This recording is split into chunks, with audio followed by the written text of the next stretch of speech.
Welcome to the Scientific Sense podcast, where we explore emerging ideas from science, policy, economics, and technology. My name is Gill Eapen. We talk with world's leading academics and experts about their recent research or general areas of topical interest. Scientific Sense is an unstructured conversation with no agenda or preparation. We cover a wide variety of domains where new discoveries are made and new technologies are developed on a daily basis. We are most interested in how new ideas affect society and help educate the world how to pursue a rewarding and enjoyable life rooted in science, logic, and information. We seek knowledge without boundaries or constraints and provide unedited content of conversations with researchers and leaders who love what they do. A companion blog to this podcast can be found at scientificsense.com, and this podcast is available on over a dozen platforms and directly at scientificsense.net. If you have suggestions for topics, guests, and other ideas, please send them to info@scientificsense.com, and I can be reached at gill@eapen.info.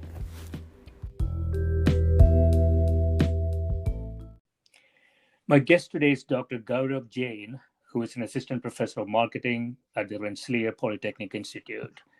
His research examines how individuals make judgments, estimates, and decisions in the absence of complete information. Welcome, Gaurav. Thank you. Thanks a lot, Gil. It's my pleasure. Sure. So I want to start with one of your recent papers, Fluency and Perceptions of Decision-Making. Mm-hmm. In which you say research consistently finds that fluent stimuli in marketing communications are better liked and more trusted than more difficult to process stimuli. So what do you mean by fluent stimuli? So basically, fluency stands for the ease of processing any information that you become exposed to. So suppose I just told you this particular definition of fluency. That is information for you. If I had said this information in extremely scientific terms, it would be less fluent for you. In a marketing context, suppose you are reading a particular advertisement, print advertisement for a printer in a magazine. If that advertisement, if the information is very difficult for you to process, it will be less fluent. And there are many ways in which fluency and its opposite, disfluency, can be manipulated by marketeers. The first one is linguistic fluency. It is about the language. So if a message uses a lot of complex language, it becomes linguistically disfluent. If the message uses simple language that people can understand, it becomes linguistically fluent. The second is conceptual disfluency and fluency. As the name suggests, it depends on the kind of concepts that is being tried to explain. If the concept is a very difficult to understand concept, it is a disfluent concept. But most important of all, I should say most important from the marketeer's point of view, is perceptual fluency. Marketeers can play with the font or the background color and the foreground contrast and many other aspects, perceptual aspects of the message to make it easy to process by the customers or difficult to process by the customers. So that is known as perceptual fluency. Ease of processing information is fluency. Lack of that ease is disfluency. Okay. So it makes intuitive sense.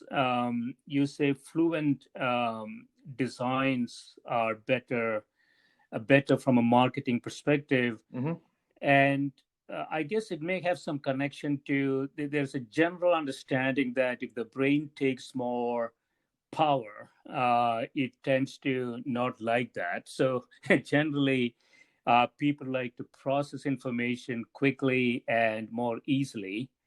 and so this is sort of in the same direction, right? So more fluent. I Yeah, completely agree with you on that, Gil. So basically, we are cognitive misers. By that, yeah, I mean that human beings don't like to, spend a lot of cognition on things which can be done with ease. So we don't like to spend a lot of mental power, in your words, if it is mm, not required. So yes, for decades, fluency has been shown to increase customers' attitudes. So high fluency is associated with higher customer attitudes. mm, And the reasoning behind that is when there is an ease of processing information, people feel a physical effect in their body. That mm, effect or that good feeling of processing information really easily is misattributed to the target object. It can be the product, it can be the service, it can be the brand, it can be a person. In this paper, however, in this paper, I have actually shown something which can be seen as the opposite of fluency, that is disfluency. So I were trying to choose a laptop from an electronics store. You have been given three options, or you have zeroed down on three options. And the thing is, the information about all those three options is given to you in a difficult to read font. mm, So they are actually perceptually disfluent. Okay. Now, yeah, because the information is disfluent, you will take a lot of time to process that information. mm, And because of that, naturally, you will take a lot of time in coming to a decision. mm, Now, later on, after a time delay, you will actually like your decision, the result of your decision, much more because you will actually forget the source mm, of you will actually forget why you had taken so long to make the decision. mm, You will only remember that you had expended a great deal of effort in making that decision. mm, And as human beings, there's a lot of research which shows, we value things on which we expend uh, a more effort. And there are many papers. I can name the classic paper of effort justification by Festinger. mm. So that was the finding of this study, that in context of choice, if we make things disfluent, people Right. over time start liking the result of decision, their decision much more because they forget that they had taken time due to the disfluency. There was this. Okay, so if you have a choice between two things, one of them is fluent, one of them is disfluent, the most likely choice is going to be the fluent one because of just the cognitive processing needed to make that decision. Absolutely. But what you're saying also is that in a situation where both of them are disfluent, Mm-hmm. it is likely that the decision maker is going to take more time, Mm-hmm. but the decision maker ultimately will be Mm-hmm. satisfied with the decision Yeah, because somehow the effort spent was justified to actually go through that process. absolutely. So they will actually value their decision more because they will think, oh, that might be a very well thought of decision. I had taken a lot of time on that decision. So this Okay. has a lot of managerial implications for retailers. Now, if Mm, you go to an electronics store and they are less concerned about whether you pick up a Samsung Galaxy Book, their new line of laptops, or whether you pick up HP Spectre, or whether you pick mm, up Dell Inspiron. But they are more concerned that a customer who has walked in the store should at least pick up one computer. mm, And at the same time, you know that electronics store tend to lose a lot of money when customers actually return the product after 8 to 10 days. They right. have to sell it as an open box. They have to sell the product as an open box, and they tend to lose a lot of money on that. So Mm, this particular strategy of making things a bit disfluent can actually decrease returns because it will definitely increase post-purchase satisfaction. mm. Interesting. Okay. Okay. And so it has a lot of implications on the marketing side. Mhm, It may also have some implications, as you say, in sort of in a business mhm, context, yeah. right? What you're saying more generally is that people feel they have done a good job Mm-hmm. if they spend a lot of Mm-hmm. effort in a situation where there are choices and all choices are sort of equally complicated, so to speak. Yes. Um, so the alternative there would be in a situation where all choices are equally simple. Mm-hmm. It will be sort of a random choice, and in your computer laptop Mm-hmm. example, you would argue that if everything is well written and really simple to understand, they make a choice very quickly, they take one, go home, but the likelihood of them returning is a lot higher Yes. in that case. Yes. Okay. Okay. And so what's the what's the prescription for sharks? Well, I am the one who just work on research paper. They are just tools, and Yeah. no tool can be directly used without understanding the context. There's no tool in the world. So Right. I will be very, very apprehensive to give a general prescription. But yes, I am Right. often approached by companies to, for certain solutions in certain contexts. So Yeah. based on the situation, based on the context, I can give the prescription. So Yeah. I'm just Okay. ducking that question. Yeah. Yeah. I mean, there are some sort of theoretic aspects here too. If if the different computer manufacturers have a choice as to how they display their Yeah, products, um, how they do that is really related to how others do it. absolutely. It sounds And to me that way. Yeah. absolutely. And just to make that game theory problem more complicated, every computer manufacturer Yeah.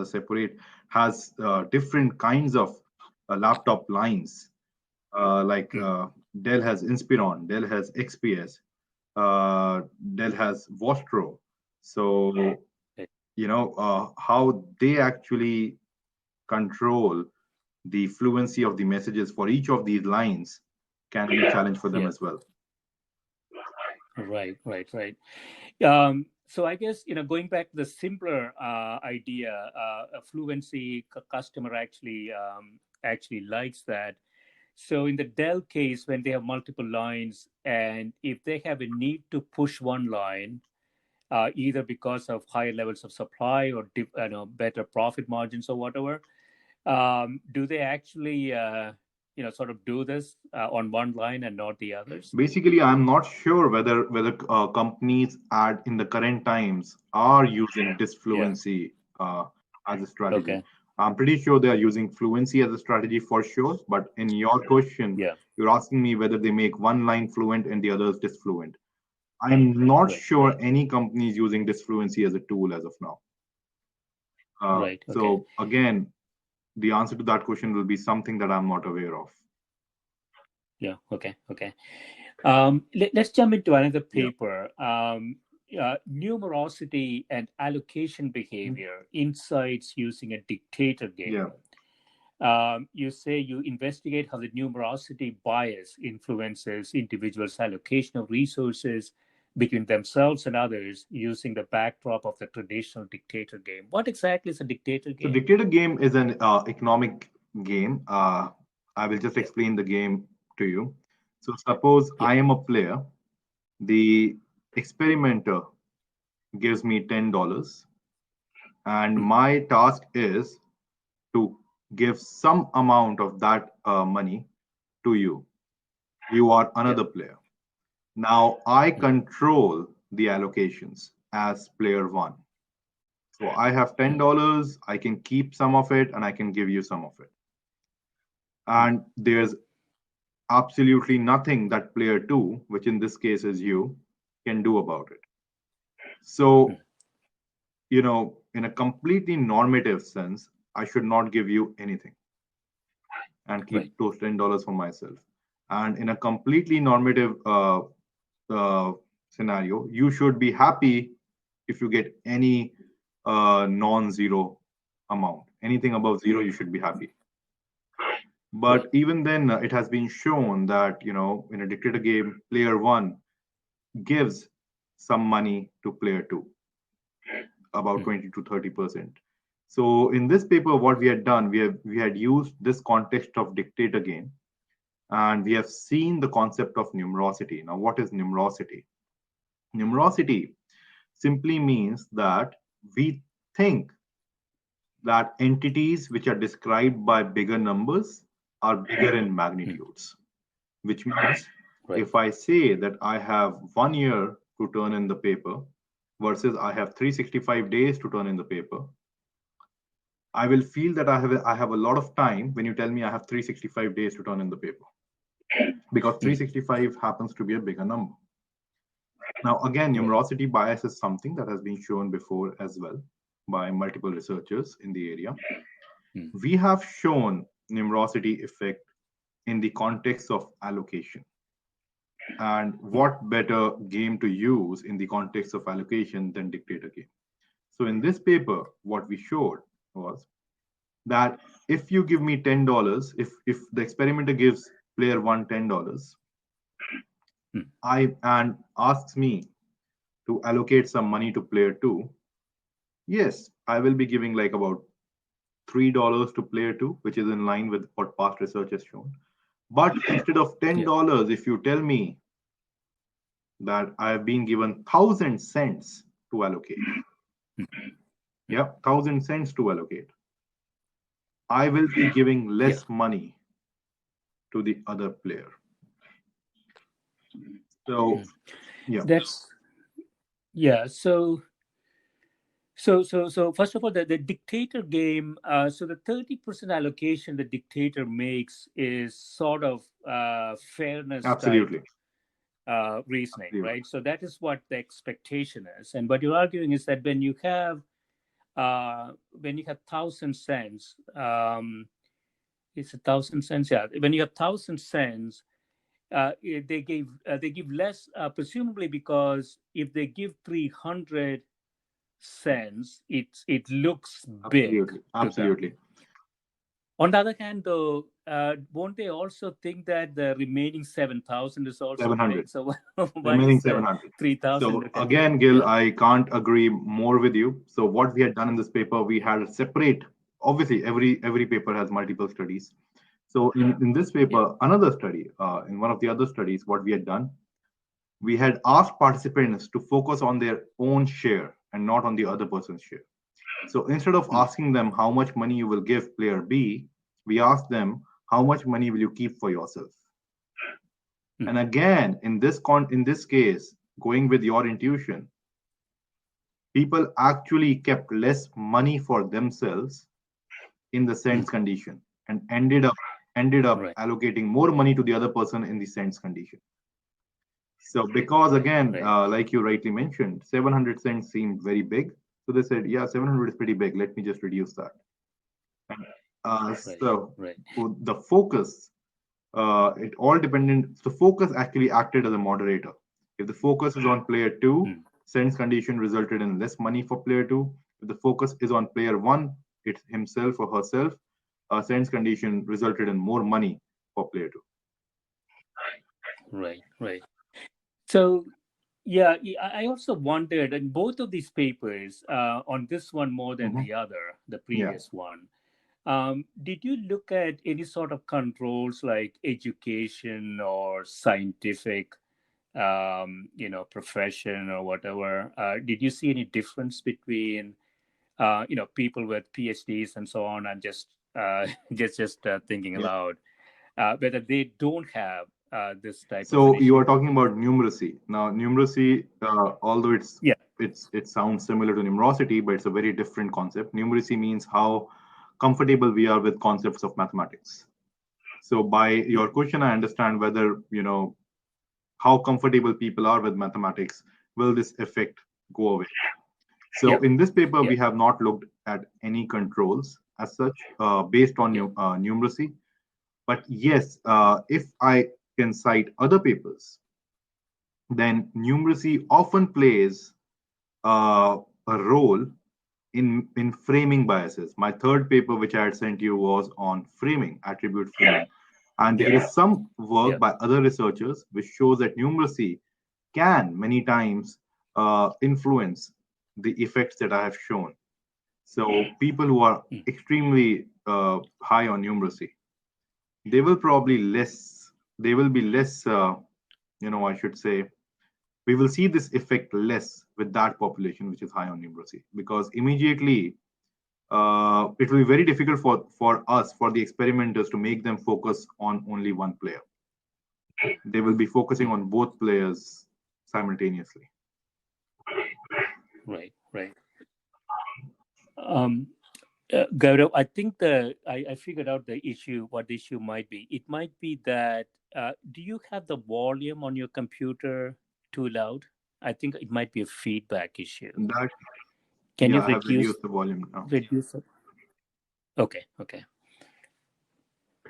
So you mentioned the attribute framing paper. So let's get into that. So that is entitled "Revisiting Attribute Framing: The Impact of Number Roundness on Framing." And so you're looking at, you say we compare the impact of round and non-round numbers using a communication message on consumers' evaluations and judgments towards associated target entity. You want to talk a bit about what that paper? So attribute framing was actually shown by two of my co-authors, Erwin Levin and Gary Gates, even before I was born. It was in early 1980s. They had shown, they had demonstrated attribute framing. Now, first, let me explain what is attribute framing before I get to the findings of my paper. So suppose, let's say you are inviting a friend of yours for dinner and you want to make beef lasagna for your friend, and you go to the market to look for beef. Okay. Now, Yeah. many of the beef options in the supermarket may be labeled as 80% lean beef. On the same At the same time, some beef can be labeled as 20% fat beef. Now, depending on what you are looking, now 80% lean beef is same as 20% fat beef. They are objectively same, isn't it? So similarly, 80% students cheating in an exam is same as 20% students not cheating in the exam. 80% success rate is same as 20% failure rate. So these are attribute frames. Coming back to the example, if you are looking for a lean option, a healthier option, you are more likely to pick up the beef which is labeled as 80% lean, because you will think that 80% lean beef is healthier than 20% fat beef, just because lean as an attribute is closely related to health, whereas fat has been shown to be related to tasty. So if you are looking for a tastier beef, you are more likely to pick the 20% fat beef. So this was attribute framing. Now, in attribute framing has been shown many times the last 3 to 4 decades, and it is used by marketeers all the time. Whether you want to lose weight or whether you want to get into a great shape, these are the attributes that a gym would use in its communications. What I have done in this paper, I realized that in all the research papers in academia and as well as in the corporate world, people generally use round numbers with attribute framing. They use, going with our example, they will use 80% lean or 20% fat, 90% lean or 10% fat, only round numbers. So I started focusing on numbers because these numbers are an important part of an attribute frame. Yes, attribute is very important. Lean versus fat is extremely important, but even the number is a very useful part of these attribute frames. So my research question was, will it make a difference if instead of using 80% and 20%, I use specific numbers such as 81.56% and 18.44%, or any other specific numbers? Will that make a difference? Will it increase attribute framing? Will it decrease attribute framing? And this paper got published in a very good journal because we found some surprising and some very, very interesting findings. What we found is that in a between subject experiment, we found that people generally think that 81.56% lean beef is less lean than 80% lean beef, which is definitely wrong, isn't it? So, using specific numbers was actually decreasing the attitudes of consumers towards the target product in the positive frames as well as in the negative frames. So is it? I don't know if you can answer this, but is it because it's more complex to Basically, understand? the Is that process the reason? account, the underlying mechanism for this, we had like multiple studies in this paper as well. And most of these studies Yeah. were to explain the underlying mechanism. And this paper got published in a very good journal just because we were able to explain the underlying mechanism. So phenomenon was interesting. Mm. Going to the underlying mechanism, like you mentioned, it follows in multiple steps. So first of all, specific numbers are more difficult to be processed. More important than that, specific numbers in such contexts catch our attention, catch customers. Mm. So when I look at a particular Mm. message which says, there's an 80% success rate of this particular strategy, 80% doesn't even catch my attention. But if you say Mm. 81.56% success rate, that number will definitely catch my attention. The moment something catches my attention, so we use eye tracking and other strategies to show that specific number is catching more attention. But then Yeah. what happens when something catches my attention? I have to make sense of it, isn't it? Now, if something has caught my Mm. attention, I actually have to make sense of it. How can I make sense of a Mm. random number, 81.56%, or any other number? I immediately, I immediately compare it with the ideal number. Now, what is the ideal? Mm. What is the ideal percentage of a lean beef? It's 100% lean beef, isn't it? So I will Mm. compare 81.56% lean with 100% lean. And we showed in multiple studies this comparison step. And the real Mm. beef will always fall short of the ideal beef. And that is why this Right. beef gets penalized.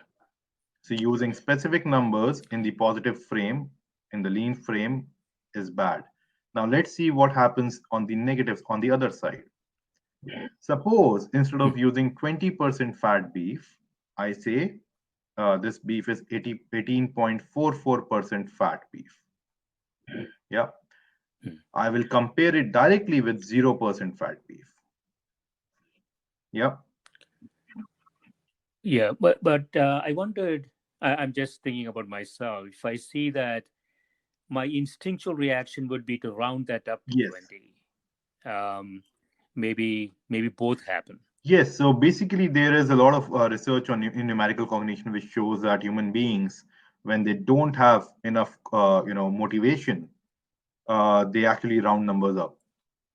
Yeah. But Yeah. many times it does not happen. That's why odd Right. pricing is so successful. If people start rounding up, Mm. prices like $5.99 will be quoted as $6, and nobody will Right. be Yeah. using odd pricing. But we see that odd pricing are used everywhere. So Mm. yes, people round, but more often than not, they don't. And that's why Right. odd pricing is so prevalent in marketing. So in our paper, we saw that people are trying hard to make sense of these numbers. They are paying attention. When we did eye Yeah. tracking study, they were looking at these numbers for a longer duration.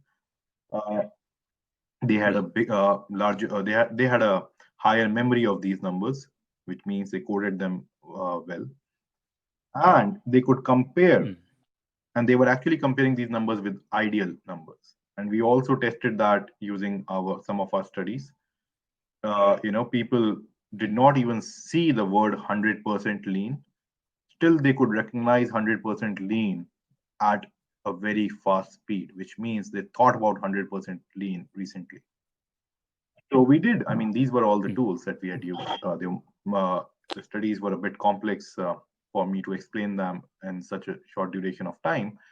But the point was that people were actually trying to compare these attributes, these non-round attributes with the ideal attributes, and that's why they were penalizing the objects, the target objects, the target brands.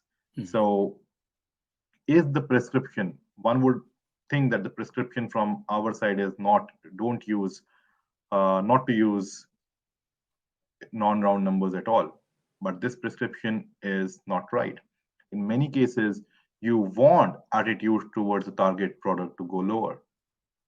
Think that you are an organization which wants people to reduce smoking.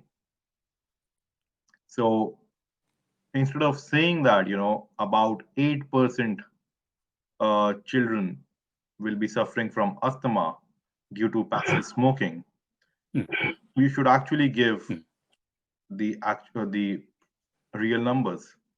The 7.82% children will suffer from asthma due to passive smoking.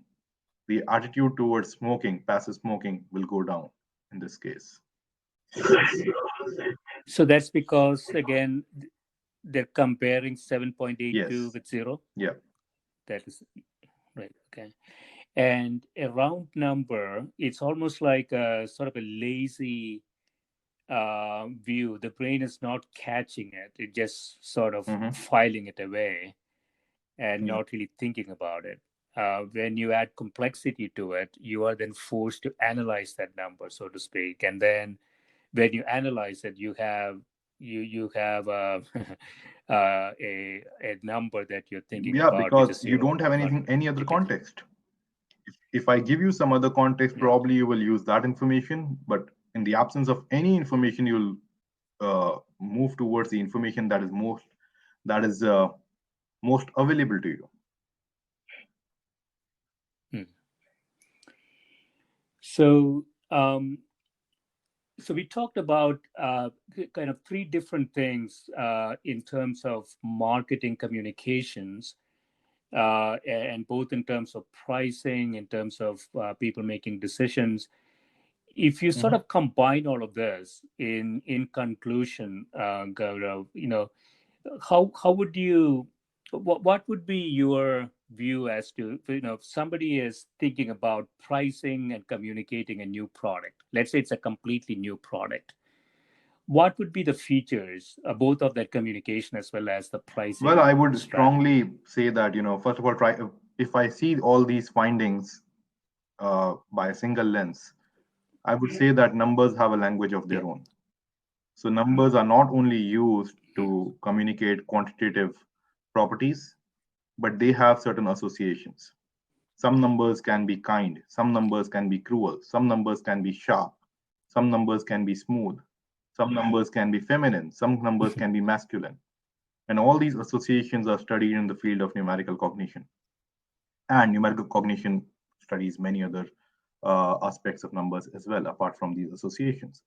So I would say that, coming to your central question, when somebody is coming up with a new product, they should be using numbers very, very carefully. So if they're deciding on the price, yes, they should do Yeah. their pricing research. I'm a marketing research professor. I spend like 6 classes of my semester on pricing research.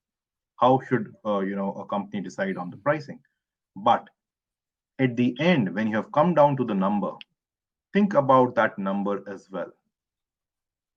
How to actually show your pricing? Is it a good idea to show that you will get 12 pens for $6, or should you go and say that you will get 1 dozen pens for $6?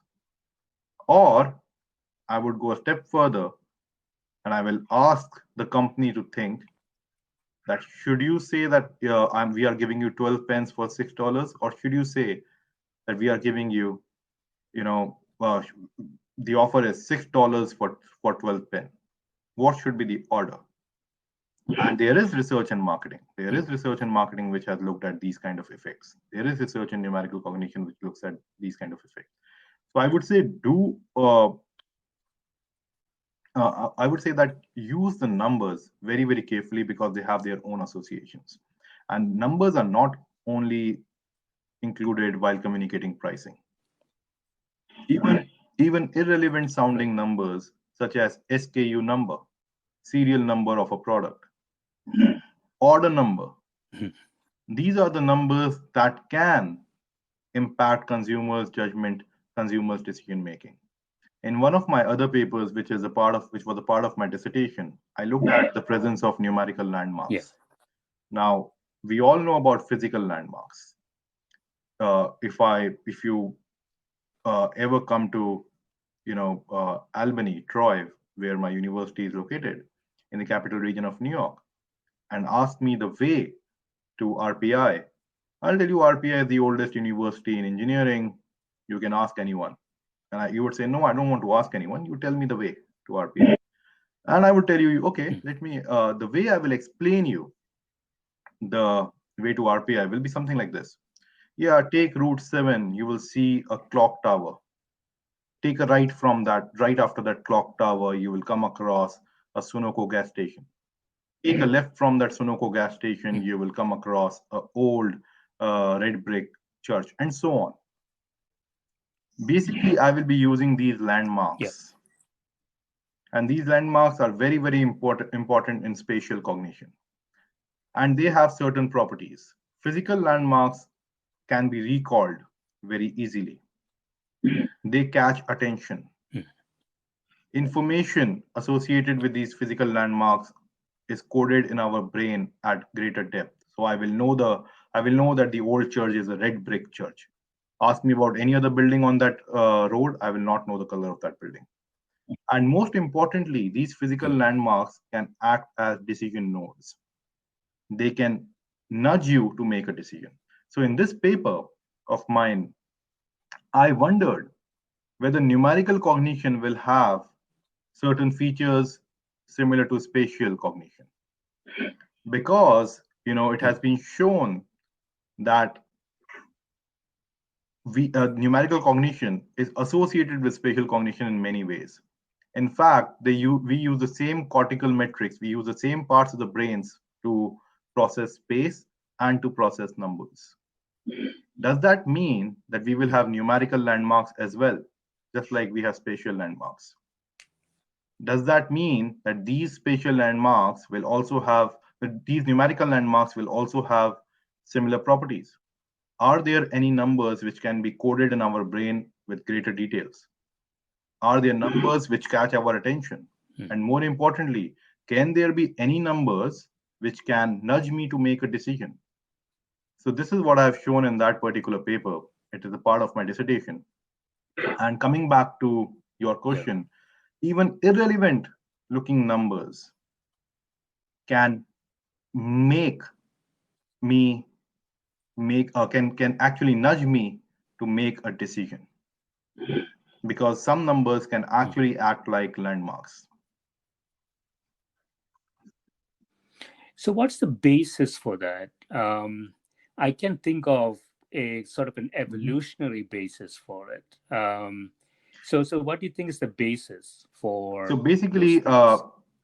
we did not look at the reasoning why numerical landmarks are associated with spatial landmarks, just because there has been a lot of research Yeah. which has looked at the reasoning. And as you mentioned, a lot of it gives evolutionary based uh, underlying mechanism. So when we were evolving, Mm. the first thing we had to take care was space and time. We had to understand the concept of space and time. How far should I actually throw the arrow so that it hits the deer? Or how much time do Mm. I have left before the sun sets, before I actually get to my cave back? So while we were, so we started So, having our yeah. the cortical hardware in our mind started evolving for Mm. uh, space and time. And then later on, we had to make sense of other things such as societies, such as relationships, such as numbers. We came across different modalities, different concepts. And human beings, there is something called cortical recycling, which means we always try to use the existing hardware to understand new concepts.